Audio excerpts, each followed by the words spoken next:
Isinit naman ng kampo ni Atty. Mans Carpio, asawa ni Vice President Sara Duterte, na labag sa Anti-Money Laundering Act ang paggamit ng AMLAC records bilang political persecution o harassment.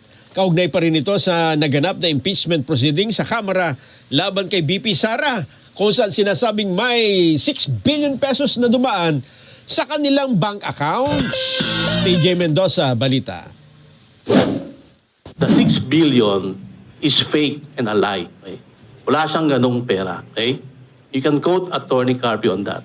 It is fake and a blatant lie. Kumbaga sa Tagalog, marites po yun. Ha? Marites lang, chismis.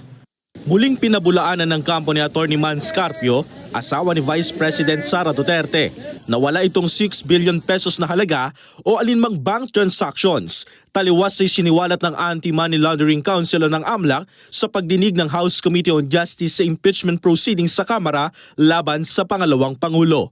Nanindigan ng legal team ni Carpio na sina Atty. Peter Paul Danao at ni Atty. Neil Abayon na dapat pribado ang mga bank records ng isang individual, batay na rin sa umiiral na mga batas. Ipinunto rin ng kampo ni Carpio na labag mismo sa Anti-Money Laundering Act o sa RA 9160 ang paggamit ng AMLAC records bilang political persecution o harassment. Pinaalalahanan din ng kampo ni Atty. Manasseh Carpio na maging ang media ay dapat nag-iingat sa pagsisiwalat ng mga bank transactions ng isang individual. You have to be careful in citing the AMLAC report.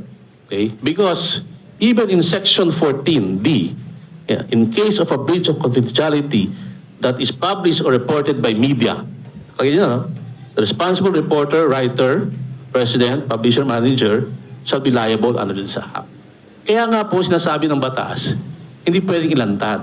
Pag hindi pwedeng ilantad, mas hindi pwedeng ipakita ng media yung mga alleged bank transaction reports. Baka kasi isip nyo, tinithreaten namin yung media ha. We are simply just showing this and sharing to everyone. You have to remember, hindi po kami yung author ng batas na yan. Yung Congress po yung gumawa niyan. So we are just reminding everyone na may ganyang provision kasi because of what's happening now, baka hindi lang banking sector yung magka-problem, maybe even the media sector. Babala pa ng kampo ni Carpio kung magtutuloy-tuloy raw ang pagsasapubliko ng mga bank transactions o records ng mga pribadong individual ay may posibilidad na babagsak rin ang tiwala ng banking institutions sa bansa. TJ Mendoza para sa 100% balita.